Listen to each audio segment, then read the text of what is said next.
بسم اللہ الرحمن الرحیم۔ شروع کرتا ہوں اللہ کے پاک نام سے جو بڑا مہربان نہایت رحم والا ہے۔ جیسا کہ آپ دوستوں کو پتہ ہے کہ ہم حضرت خالد بن ولید رضی اللہ تعالیٰ عنہ کی زندگی پر بات کر رہے ہیں۔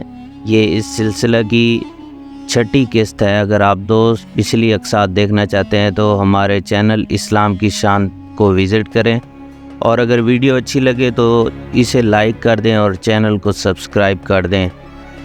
جادو ہی تھا، ورنہ بدر میں قریش شکست کھانے والے نہیں تھے۔ خالد نے کہا۔ ولید جیسے ان کی باتیں سن ہی نہیں رہا تھا، اس کے ہونٹوں پر تبسم تھا اور وہ موڑ موڑ کر مدینہ کی طرف دیکھتا تھا۔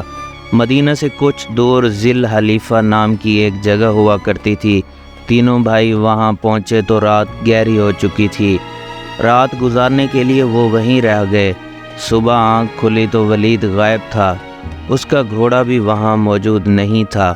خالد اور حشام سوچ سوچ کر اس نتیجے پر پہنچے کہ ولید واپس مدینہ چلا گیا۔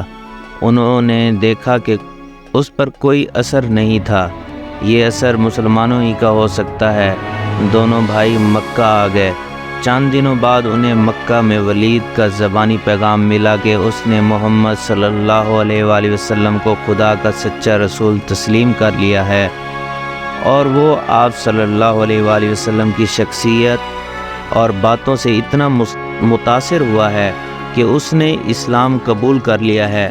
مورخین لکھتے ہیں کہ ولید بن الولید رسول اکرم صلی اللہ علیہ وآلہ وسلم کے منظور نظر رہے، اور انہوں نے مذہب میں بھی اور کفار کے ساتھ معرکہ آرائی میں بھی نام پیدا کیا۔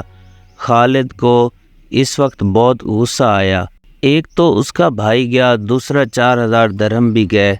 چنانچہ قریش اور مسلمانوں کے درمیان خونی دشمنی پیدا ہو چکی تھی، اس لیے مسلمانوں نے یہ رقم واپس نہ کی۔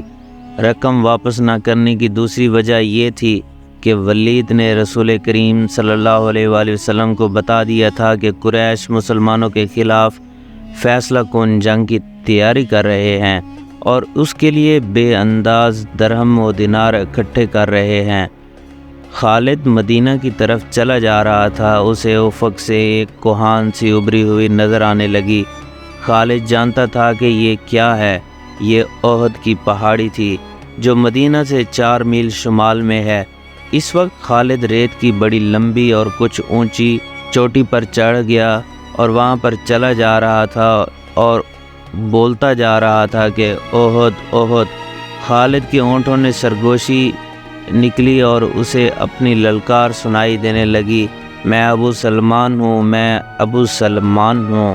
اس کے ساتھ ہی اسے ایک خون ریز جنگ کا شور و غل اور سینکڑوں گھوڑوں کی ٹاپ اور تلواریں ٹکرانے کی آوازیں سنائی دینے لگی۔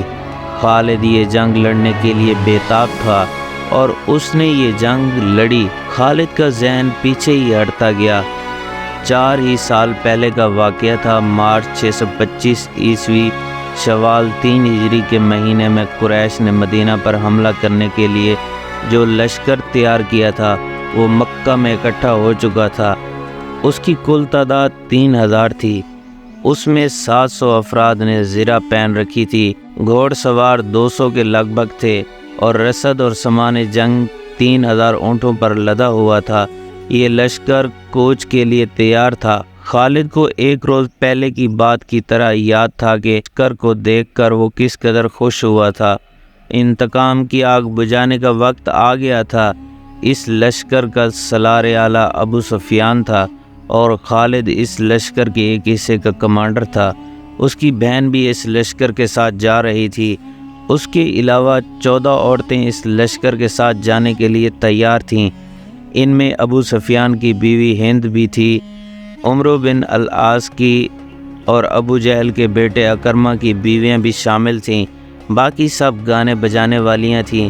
ان عورتوں کا جنگ میں یہ کام تھا کہ جوشیلے اور جذباتی گیت گا کر سپاہیوں کو حوصلہ بلند رکھتیں اور ان کی یاد تازہ کرتی رہیں جو جنگ بدر میں مارے گئے تھے۔